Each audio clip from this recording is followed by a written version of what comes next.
آپ صلی اللہ علیہ وآلہ وسلم ایک ہی رات میں سٹارز، پلینٹس، گلیکسیز کو کراس کرتے ہوئے زمین سے آسمان کی طرف گئے۔ اب اللہ نے قرآن میں ایک جگہ فرمایا ہے کہ زمین و آسمان کے درمیان ہر چیز اللہ کو سجدہ کرتی ہے۔ اس کا مطلب سارے stars, galaxies, mountains, planets, trees. لیکن یہ کیسے پاسبل ہے؟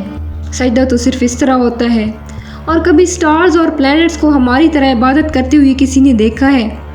لیکن اللہ نے قرآن میں بار بار کہا ہے کہ یہ ساری چیزیں اللہ کی عبادت کرتی ہیں، تو یونیورس کی ان ساری چیزوں میں کوئی نہ کوئی بات ایک جیسی ضرور ہوگی۔ آج سے بہت سال پہلے پوری دنیا کا یہ خیال تھا کہ زمین ہی دنیا کا سینٹر ہے۔ زمین تو ساکن ہے بیٹا، زمین روٹیٹ کرتی نہیں ہے، زمین گردش نہیں کرتی۔ لیکن آج سے 400 سال پہلے گیلیلیو، جو ایک اٹیلین سائنٹسٹ ہیں، اس نے 2 لینزز کو الائن کر کے رکھا تو اسے پتہ چلا کہ ایسا کرنے سے دور کی چیزوں کو قریب سے دیکھا جا سکتا ہے۔ چھوٹے لیول پر ٹیلیسکوپ دنیا میں پہلے بھی موجود تھی، لیکن انہیں صرف فوجی اور سمندری سفروں میں یوز کیا جاتا تھا۔ لیکن گیلیلیو نے اسی ٹیلیسکوپ کو امپروو کر کے انسانوں کی تاریخ میں پہلی دفعہ اس کا رخ آسمان کی طرف کیا، جس سے اس نے دنیا سے پہلی بار سورج اور چاند کو بالکل قریب سے دیکھا۔ اور گیلیلیو نے ان ساروں کی موومنٹ کو آبزرو کرنا شروع کیا۔ 1300 دنیاؤں کو اگر ملا لیا جائے تو اس سے ایک جوپیٹر بنتا ہے۔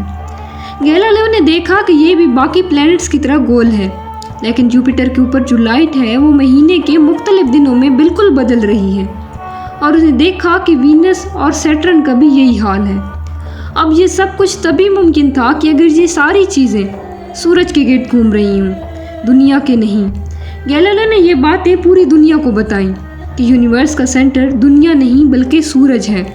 لیکن اس بات کو سن کر یورپ کے سارے چرچز اس کے دشمن بن گئے، کیونکہ اس زمانے کے بوب کا خیال تھا کہ زمین ہی یونیورس کا سینٹر ہے، اور صرف بوب کا نہیں، پوری دنیا کا ہی یہ خیال تھا، جس کی وجہ سے گیلیلیو کو چرچ سے یہ سزا ملی کہ وہ ہمیشہ کے لیے گھر میں بند کر دیا جائے۔ لیکن گیلیلیو نے اپنا کام جاری رکھا، اور اس کی ان ریسرچز کو بعد میں پوری دنیا نے مانا۔ ایون بوب نے بھی گیلیلیو کے مرنے کے 350 سال بعد پوری دنیا کے سامنے اس سے معافی مانگی اور کہا، ہم غلط تھے اور آپ صحیح تھے۔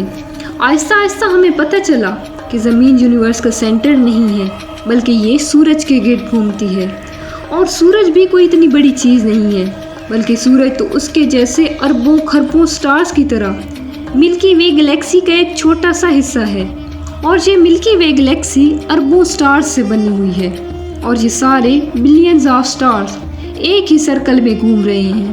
ہم تو سورج کے گرد گھوم رہے ہیں، تو سورج جیسے اربوں کھربوں سٹارز مل کر کس کے گرد گھوم رہے ہیں؟ Supermassive black hole. Have a supermassive black hole at their center.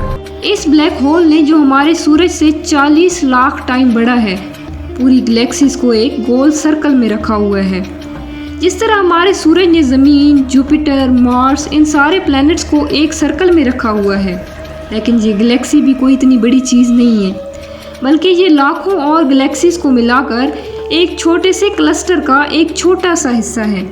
یہ لاکھوں گلیکسیز مل کر ایک کلسٹر بناتے ہیں، اور یہ کلسٹر بھی کوئی اتنی بڑی چیز نہیں ہے، بلکہ اس جیسے لاکھوں کلسٹرز ملا کر ایک سپر کلسٹر بنتا ہے، اور ایسے ہزاروں سپر کلسٹرز اور بھی موجود ہیں۔ اب آپ نے یہ نوٹ کیا کہ ان سارے سٹارز، گلیکسیز، پلینٹس میں ایک چیز کامن ہے کہ اس پورے یونیورس میں ہر چیز کسی نہ کسی دوسرے آبجیکٹ کے گرد گھوم رہی ہے۔ اور جب رسول اللہ صلی اللہ علیہ وسلم بھی آسمانوں کی طرف گئے تو انہوں نے بیت المعمور میں فرشتوں کو نماز پڑھتے ہوئے نہیں دیکھا، وہ بھی کسی چیز کے گرد گھوم رہے تھے۔ لیکن گھومنے کا عبادت سے کیا تعلق ہے؟ اللہ نے تو کہا ہے کہ یہ ساری چیزیں عبادت کرتی ہیں۔ آپ کو پتہ ہے اللہ نے یہ بات کس صورت میں کہی ہے؟ سورہ حج میں۔ حج میں مسلمان پوری دنیا سے اسلام کی سب سے مقدس جگہ کعبہ کے پاس جاتے ہیں اور بار بار اس کے گرد گھومتے ہیں۔ اب اس سرکل کرنے کا مطلب کیا ہے؟ جب مسلمان کعبہ کے گرد گھومتا ہے تو وہ اس وقت اکیلا نہیں گھوم رہا ہوتا، بلکہ چاند، پلینٹس، سٹارز، گلیکسیز، کلسٹرز ساروں کے ساتھ ایک ہی عبادت میں شامل ہو جاتا ہے۔ تو یہ ساری چیزیں ہماری طرح عبادت نہیں کرتی، بلکہ ہم مکہ جا کر ان کی طرح عبادت کرتے ہیں۔ لیکن اس آیت میں تو لکھا ہے کہ یہ ساری چیزیں اللہ کو سجدہ کرتی ہیں۔ سجدہ کا مطلب صرف ہمارے والا سجدہ نہیں ہے، بلکہ اللہ کے نظام کے مطابق چلنے کو بھی سجدہ کہہ سکتے ہیں۔ لیکن اللہ نے اس آیت میں صرف سٹارز، پلینٹس اور گلیکسیز کا نہیں کہا، بلکہ ہر چیز، پہاڑ، درخت، جانور، سب کا کہا ہے۔ یہ تو سرکل میں نہیں گھومتے۔ آج سے ہزاروں سال پہلے ایشین گریس میں یہ کنسیپٹ بنا کہ کائنات کی ہر چیز ایک بہت ہی چھوٹے پارٹیکل ایٹم سے بنی ہوئی ہے، جس کو پھر 2000 سال تک پوری دنیا بھول گئی۔ لیکن آج سے 200 سال پہلے اس کنسیپٹ پر ریسرچ دوبارہ سے شروع ہوئی، اور سائنسدانوں کی ریسرچ سے پتہ چلا کہ ایٹم سب سے چھوٹا پارٹیکل نہیں ہے، بلکہ اس کے اندر اور بھی پارٹیکلز ہیں، جیسے پروٹونز، نیوٹرونز، الیکٹرونز۔ پروٹونز اور نیوٹرونز ہمیشہ ایٹم کے سینٹر میں ہوتے ہیں، اور الیکٹرونز ہمیشہ ان کے گرد گھوم رہے ہوتے ہیں، آلموسٹ بالکل اسی طرح جس طرح پلینٹ سورج کے گرد گھومتے ہیں اور سٹارز بلیک ہول کے گرد گھومتے ہیں، جس کا مطلب ہے کہ کائنات کی ہر چیز چاہتے یا نہ چاہتے ہوئے کسی نہ کسی چیز کا طواف کر رہی ہے۔ اور جب کوئی مسلمان کعبہ کا طواف کرنے جاتا ہے تو وہ کائنات کی ہر چھوٹی سے چھوٹی چیز، جیسے ایٹم کے اندر الیکٹرون سے لے کر کائنات کے سب سے بڑے آبجیکٹ جیسے پلینٹس، سٹارز، گلیکسیز اور ایون بیت المعمور میں فرشتوں کے ساتھ ایک ہی عبادت میں شامل ہو جاتے ہیں۔ ہو سکتا ہے اسی لیے اسلام میں طواف کرنا سب سے بڑی عبادت ہے۔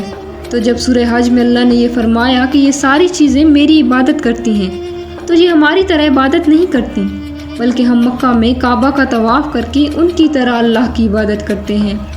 لیکن ان ساری چیزوں کا طواف کرنے کا ایک فکس ٹائم ہے، اور جیسے ہی ٹائم پورا ہوگا تب ہر شخص معلوم کر لے گا کہ وہ کیا لے کر آیا ہے۔ امید ہے ہماری آج کی ویڈیو آپ کو اچھی لگی ہوگی۔